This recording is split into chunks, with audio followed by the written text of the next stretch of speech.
Indo aqui ao nosso Povo News, já vou pedir a sua opinião também sobre essa reação do ministro Alexandre de Moraes, mostrando o dedo do meio em pleno estádio do Corinthians. Como é que você avalia essa reação e, claro, a decisão como um todo do presidente Donald Trump de aplicar a lei Magnitsky contra Alexandre de Moraes? Muito bom dia. Bom dia, obrigado por me receber. Em relação à primeira pergunta, né, que é como avaliar o gesto do ministro, eu acho que continua na linha dele. Comportamento descontrolado, inflamatório, exagerado e tentando levar mais agressividade ainda. Obviamente se importou com o que aconteceu. Qualquer ser humano, para ser claro, qualquer ser humano se importaria com o que aconteceu. Não tem absolutamente nada de errado com isso, mas assim, o gesto grosseiro é mais uma irresponsabilidade do ministro do Supremo Tribunal Federal, assim como foram as ordens que mandou para Rumble 11 de julho, 2 dias depois da carta do presidente Trump, jogando uma granada para tentar evitar qualquer tipo de diálogo que possa levar a evitar o tarifaço, e assim como ele ter feito outras medidas, buscar apreensão na residência do ex-presidente Bolsonaro, enfim, sempre são ações provocadoras, agressivas, com pouco conteúdo, com pouco sustentamento. Perfeito. Martim, não sei se você acompanhou, teve informações sobre a reação do presidente Lula, né, em relação ao uso da lei Magnitsky. Ele cita exatamente as chamadas Big Techs quando afirma o seguinte: o nosso país não permite conteúdo violento em redes sociais, não permite exploração de crianças e adolescentes, não permite conteúdos golpistas, por isso que o STF tomou aquela recente decisão, né, que responsabiliza as redes sociais, as Big Techs, pelos conteúdos publicados. Como é que você avalia esse argumento de que o Brasil teria independência de criar sua própria legislação para evitar que conteúdos criminosos, né, ou conteúdos inadequados sejam compartilhados nas redes sociais? Sua opinião? É uma clássica tática de manipulação da população, né? Só que acho que está sendo cada vez menos efetiva. Por quê? Porque é tão absurdo, mas tão absurdo que seria engraçado se não for tão triste, ok? Quem falou que o Brasil não pode ter sua própria legislação? Quem falou alguma coisa sobre soberania? Aliás, quem foi o juiz que encaminhou todos os mandados violando os tratados bilaterais Brasil e Estados Unidos, violando os compromissos do governo brasileiro e violando a lei brasileira e violando a lei americana, que encaminhou todos os mandados para Estados Unidos? Vamos lembrar que tudo aqui está se gerando não pelo que acontece no Brasil. Quem começou a encaminhar mísseis para os Estados Unidos foi Alexandre de Moraes, especialmente com a Rumble, começando em fevereiro desse ano, né? Então, esse é o primeiro ponto. Agora, segundo ponto, essa distração e intento de manipulação para a população é pouco efetivo. Brasil não vai permitir violência, golpista. A outra barbaridade que ele falou é algo de crianças. Vamos falar os fatos.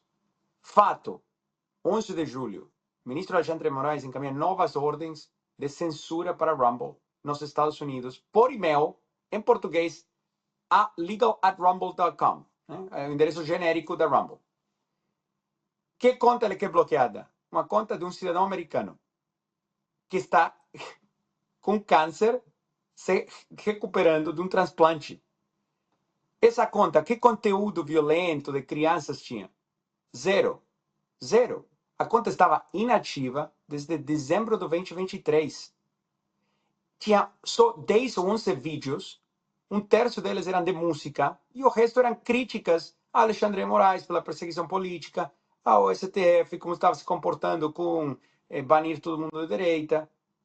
Esses são fatos, né? Essa é a conta que está em questão, que o ministro Alexandre de Moraes achou inteligente, ou não sei o que ele achou, jogar na mesa 11 de julho, 2 dias depois da carta ao presidente Trump sobre o tarifaço, bloquear uma conta que está inativa de um cidadão americano com conteúdo criado nos Estados Unidos, postado nos Estados Unidos, com 10, 11 vídeos, que está inativa de dezembro de 2023 e só tem o que eu descrevi. Então, assim, o problema é que quando o presidente Lula faz esse tipo de pronunciamentos, que entendo é para a população doméstica dentro do Brasil, ele está restando dramaticamente a credibilidade dele para poder ter uma conversa séria com o presidente Trump depois.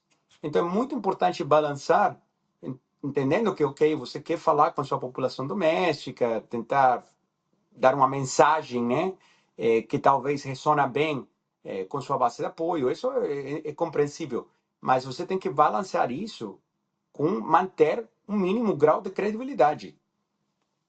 Martim, ainda em relação à aplicação concreta da Lei Magnitsky, trouxemos já aqui as informações, por exemplo, de que Alexandre de Moraes não tem bens nos Estados Unidos, não tem contas, o passaporte dele está vencido há mais de 2 anos, ou seja, não teria interesse de viajar para os Estados Unidos. Você avalia que isso, de alguma forma, pode enfraquecer o impacto dessa sanção contra o ministro Alexandre de Moraes, na sua visão? Mais papo político barato. Pode perguntar a qualquer dignatário ou empresário da Rússia, do Irã, da Venezuela, como está a vida deles após ser sancionados. Não é algo bom, não é algo agradável. E não é produtivo ao diálogo que deveria resolver essa crise, né, que pode levar a resolver essa crise, continuar falando disso. Ah, não tenho bens nos Estados Unidos. Quem sabe se tem ou não tem? O problema é essa questão privada. Ah, não estou com vontade de visitar os Estados Unidos, venceu meu passaporte. Tipo, qual é a relevância? Demonstra ou ignorância ou demonstra que não está aberto ao diálogo. Então é muito triste tentar minimizar dessa forma. Qualquer pessoa que foi sancionada, ou qualquer especialista que trabalha em assuntos de sanções econômicas pode te explicar as consequências devastadoras que tem uma sanção econômica. Então, tentar argumentar que não tem uma consequência devastadora, novamente, resta credibilidade, não parece uma contraparte séria para uma conversa, porque estamos falando de coisas que nenhuma pessoa razoável que está especializada no assunto vai acreditar. Por exemplo, todas as bandeiras dos cartões de crédito se recusam a fazer contas para pessoas sancionadas, bancos que fornecem serviços financeiros e querem continuar participando do sistema financeiro internacional se recusam a fazer negócios com pessoas sancionadas, etc. E não estou falando isso como algo bom, o que deveria ser agradável para ninguém. É uma coisa triste que isso tenha acontecido. Mas isso tem acontecido por causa dessa conduta. Não nada foi levado a sério. Os reclamos vêm de faz muito tempo. Foram repetidos inúmeros reclamos em todos os fóruns, de todas as formas, e foram sempre ignorados, ou chamado de bravata, ou minimizados, ou deram risada. Então isso só leva a consequências piores. O que é muito mais produtivo é ter uma conversa profunda. Por que isso aconteceu? Por que está acontecendo? E como faz sentido conversar para mudar as coisas.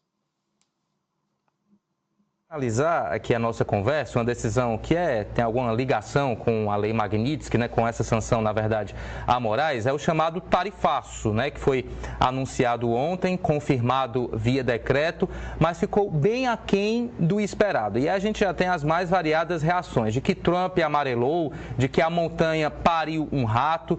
Aí eu te pergunto, dentro desse movimento dos Estados Unidos, você avalia que houve alguma decisão, de fato, de concentrar eventuais punições, sanções e Alexandre de Moraes e tentar preservar as relações econômicas e comerciais entre Brasil e Estados Unidos? Afinal, a gente sabe que, ao aumentar essas tarifas, há possibilidade de inflação nos Estados Unidos por conta do café, da laranja, enfim, produtos que os Estados Unidos, de alguma forma, precisam, né, importar aqui do Brasil. Sua avaliação também sobre esse ponto.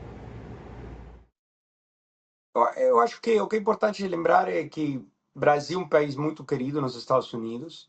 É uma situação muito complexa porque o ministro Alexandre de Moraes tem feito inúmeras, repetidas, sistemáticas ações que violam a lei americana, que violam a lei brasileira, que violam os tratados bilaterais, Brasil e Estados Unidos, e que violam os compromissos assumidos pelo governo brasileiro internacionalmente. E o que leva, em grande parte, essa situação é que você tem um juiz, ministro supremo, fora de controle, e que, seja por intimidação, seja por solidariedade, seja pela razão que for, os outros ministros, o executivo brasileiro, o Congresso, tem grande dificuldade de segurar ele, e limitar os abusos que descaradamente violam a lei. Então, acho que é muito difícil, é um desafio calibrar uma política quando você tem um juiz estrangeiro que está atacando a sua soberania digital, nesse caso, está atacando os cidadãos americanos, que já tem ido atrás de vários, está atacando empresas americanas por conteúdo criado nos Estados Unidos, postado nos Estados Unidos, e você está tentando responder, né? Então, vamos pensar que em fevereiro a Rumble e a Trump Media entraram com ação no Fórum Federal da Flórida, a AGU falou que ia defender o ministro, nunca apareceu, né? Mais uma piada, a não ser levado a sério. O ministro até hoje, vai 7 meses, não apareceu no processo da Flórida, está eluindo, né, a notificação, que é um pouco inconsistente com a imagem que ele tenta projetar normalmente. E, enfim, estamos aqui numa situação que depois, o 7 de maio, o Departamento de Justiça mandou uma carta gigante para o Ministério da Justiça brasileiro, pedindo explicações por que esses mandados do Alexandre Moraes estão chegando por e-mail, às escondidas, às costas do governo dos Estados Unidos, tentando censurar conteúdo dentro do território americano. 12 de junho, o governo brasileiro responde falando: não, imagina, de jeito nenhum, vocês estão mal interpretando o que está nos mandados, não é como vocês acham. O governo brasileiro se compromete a diversas coisas, na carta de 12 de junho. E depois, 11 de julho, o ministro Alexandre de Moraes volta a fazer exatamente o mesmo que o governo brasileiro, o Ministério da Justiça, prometeu ao governo dos Estados Unidos no 12 de junho que não ia fazer mais, que nunca mais ia acontecer. E o que aconteceu 12 de julho, 13, 14, 15 de julho? Absolutamente nada. Alguém falou: peraí, está tudo isso que eu estou te falando é público.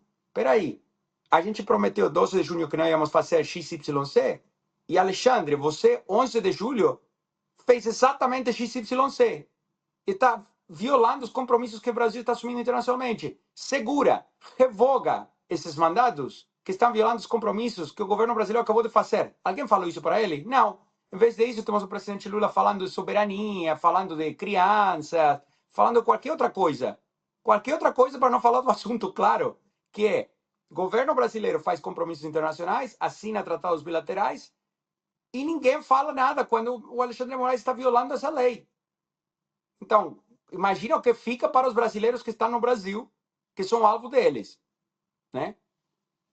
É isso, muito bem. O advogado Martim de Luca, responsável pela defesa da Rumble e da Trump Media, aqui com a gente, a quem eu agradeço mais uma vez a gentileza de participar aqui com a gente e apresentar também o ponto de vista norte-americano em relação a esse momento delicado entre Brasil e Estados Unidos. Martim, muito bom dia, muito obrigado e até a próxima. Muito obrigado.